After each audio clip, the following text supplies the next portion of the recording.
Сәлеметсіздер ме балалар? Отырыңыздар. Бүгінгі сабақта кім жоқ? Бүгінгі сабақта Даниял, Тілек жоқ, себептер алып жатыр. Жақсы, отырыңыз. Бүгінгі сабаққа деген көңіл күйлеріңіз қалай? Жақсы, иә. Ал сабаққа дайындықтарыңыз қалай? Жақсы. Ендеше жақсы көңіл күймен бүгінгі сабағымызды бастасақ, иә. Бүгінгі сабағымызды бастамас бұрын бізде үйге берілген тапсырма болатын, яғни үй тапсырмасын сұрап қайталап алайын, иә. Үй тапсырмасын сұрау үшін сіздерге тақтада көрсетілгендей word-wall әдісі арқылы жаңағы айналмалы, кездейсоқ айналма әдісімен үй тапсырмасын сұрайтын боламын. Дайынсыздар ғой, иә? Ендеше бастайық. Сұрағым, желі топологиясының қанша түрі бар? Желі топологиясының 3 түрі бар. Шина, шақина және Жұлдызша, иә? Жақсы, рахмет. Келесі. Амина сізге қойылатын жаңа нелерді айтып өтті, топологияның 3 түрі бар деп. Сол 3 топологияның шина топологиясы қалай бізде жұмыс атқарады, сол бойынша айтсаңыз, иә? Шина топологиясы ол компьютерлердің бір-біріне тізбекте орналасуы. Бұл топологияның бір кемшілігі ол бір компьютер істен шықса, барлығы істен шығады. Жақсы, рахмет, отырыңыз. Келесі бізде. Сізге қойылатын сұрағым, жұлдызша топологиясы қалай жұмыс атқарады? Жұлдызша топологиясы ол компьютер кабель арқылы, яғни айтқанда бір сегментті бір нүктеден, яғни айтқанда бұл жұлдызша топологиясы көбіне компьютер арасындағы кабельдер арасында арқылы жұмыс жасалынады. Бұның бір кемшілігі, егер компьютердің барлығы бұзылса, ода жұлдызша барлығы істен шығады. Жақсы, рахмет. Үздік шабандоз деген бағалау парағы берілді. Қазір алдағы сабақта орындалған тапсырмаларға өздеріңізге тиісті бағаларыңызды қойып отырсаңыздар. Экранда сіздерге мина шабуыл әдісі берілген, және де бұл жерде сіздерге 4 сурет бүгінгі сабағымыздың тақырыбына байланысты көрсетілген. Осы экрандағы 4 суретке қарап, бүгінгі сабақтың тақырыбын ашып көрсет. Экранды не көріп тұрсыздар? Бірінші сурет бізде ол дұрыс, иә. Екінші сурет ол коммутатор. Үшінші сурет модем. Ең соңғы суретте не көріп тұрсыздар? SMS, яғни хаттамалар көріп тұрсыздар, иә.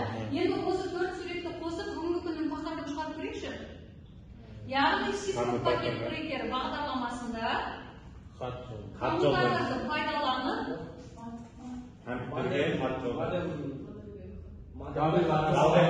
дұрыс.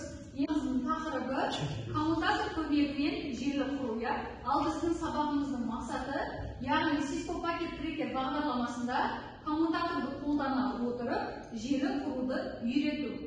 Ал ендеше балалар, бүгінгі сабағымызды бастау үшін бізде бірінші ол топтық жұмыс болады. Топтық жұмысқа сіздерді бөлу үшін флешка әдісін қолдану керек тұр. Құраптың ішінен өздеріңізге ұнаған жаңағы флешкаларды таңдап алсаңыздар. Флешкаларды таңдап алыңыздар.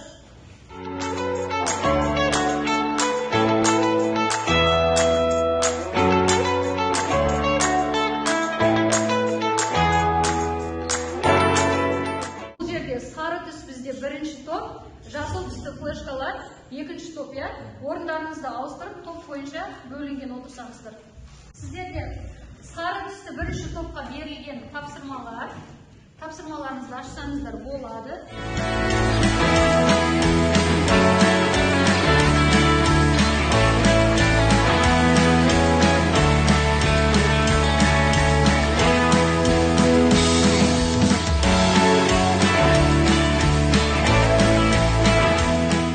Алдыларыңызға берілген тапсырманы оқып түсініп алсаңыздар, сіздерге алдыларыңызда постер әдісі арқылы тапсырма берілген. Плакаттарға өздеріңізге бірінші топ сіздерге берілген тапсырма ол коммутатор. Яғни сіздер коммутатор дегеніміз не? Коммутатордың жұмыс істеу принципі туралы плакатқа жазып, өз ойларыңызды жазасыздар. Одан кейін жұмыстарыңызды қорғайсыздар. Екінші топ сіздерге берілген тапсырма концентратор. Яғни сіздер концентратор бойынша, концентратор дегеніміз не? Оның атқаратын қызметі қалай? Жұмыс жасалуы қандай?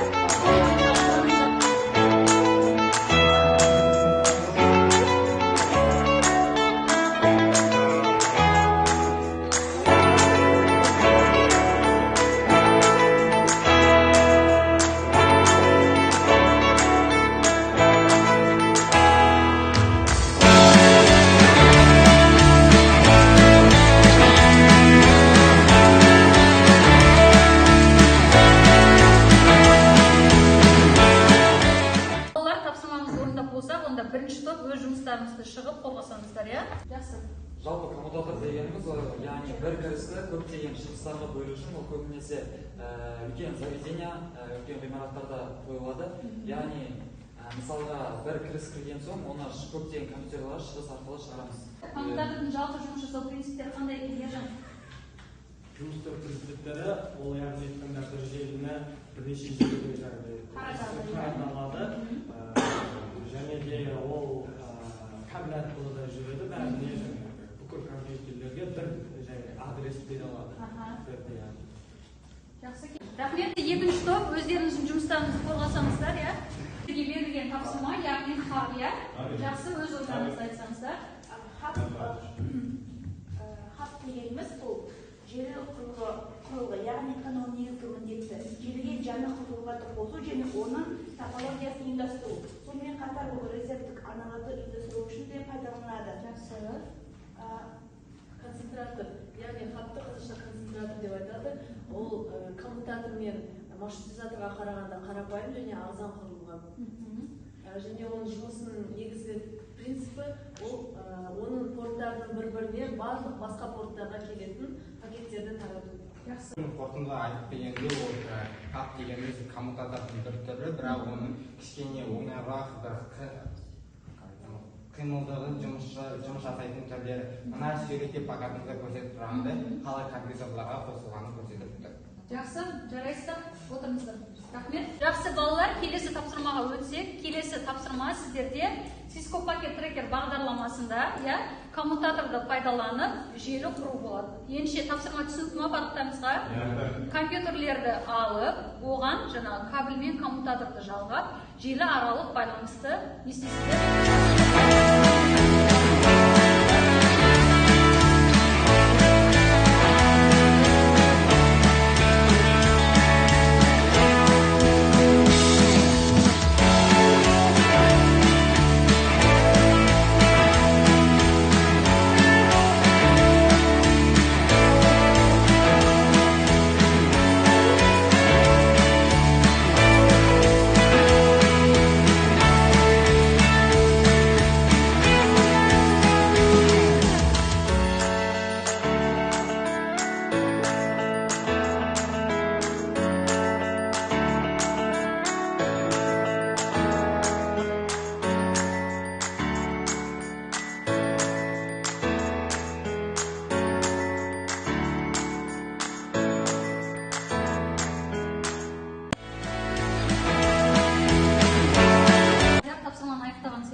Я біріншімен бүйттім, компьютерді создать еттім, орды конфигурировать етіп, мына жаққа бәрін қойдым. Сосын коммутатор қосып, оны бәрін кабельмен тарттым. Мына жерде мынау сигналды қолдап тұр, мынау қазір үшінші компьютерға жүреді. Үшінші компьютерді қостыңыз, иә? Иә. Көріп тұрғандай сигналды. Жақсы, сізде қатесіз, барлығы дұрыс жасалған екен. Жарайсыз, тамаша. Жұмысыңызды аяқтасаңыз, өзіңіздің жұмысыңызды қолданыңыз, иә? Қазір бірінші қалай істеп тұрғанын көрсете салайын мұнда.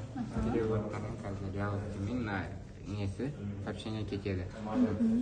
Үшінші компьютерға мен оған жібердім сообщение. Үшінші компьютерға және үшінші компьютерға таралып тұр. Оны мен жасағаным неме, қазір компьютерға бір IP адрес беріп шықтым. IP адрестен кейін мына жақта сіз бұл жерде қай мені қолданып тұрсыз? Коммутатор қолданып тұрсыз, иә? Міне ранға кіреміз, ол жақтан мені істеп тұрғаны қазір пиңмен тексеріп шығасың. Пиң IP адрестерімен мені тексеріп шығып істеп тұр. Жақсы, жарайсыз.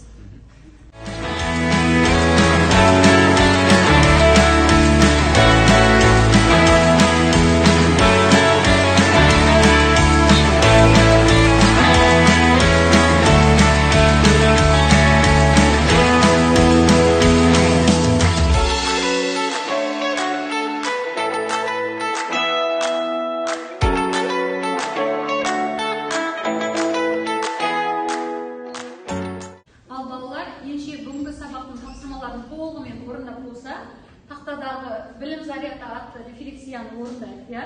Егер сіздерге бүгінгі сабақты түсіну кезінде қиындықтар болса, сарғыш түсті стикер жабыстырасыздар. Егер сабақты түсіну кезінде қиындықтар болып сұрақтар туындаса, онда сары түсті стикерді, егер сабақ сіздерге ешбір қиындықсыз толығымен түсінікті болса, онда жасыл стикерді жабыстырасыздар. Ортаға шығып өзіміздің рефлексиямызды білдірейік. Келіңіздер.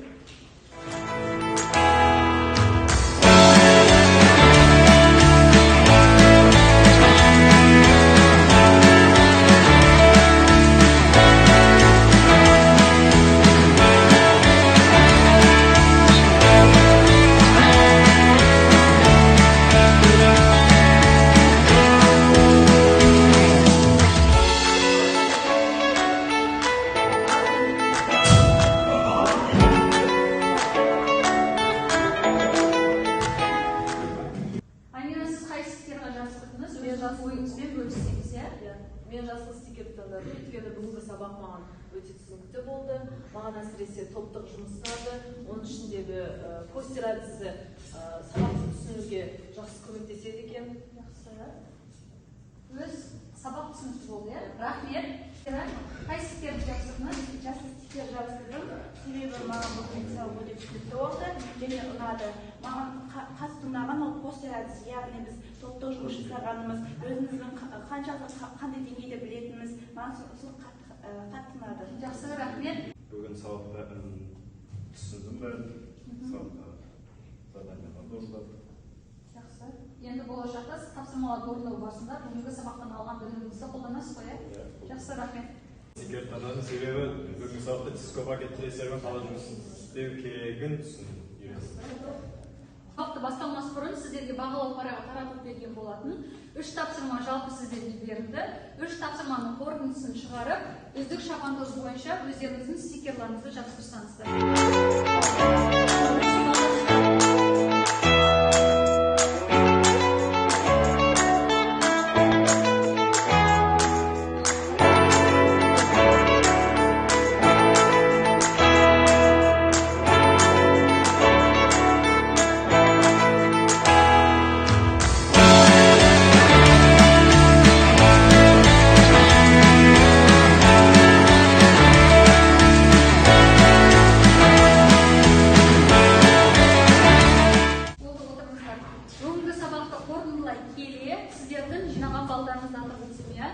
Нұркен, Мадияр, Диас, Мермет 80 балл екен, ал бізде 100 балл, яғни Мадияр, Дамир және де Диас екен. Барлықтарыңызға сабаққа қатысқандарыңызға үлкен рахмет. Осымен сабағымыз аяқталды. Сау болыңыздар.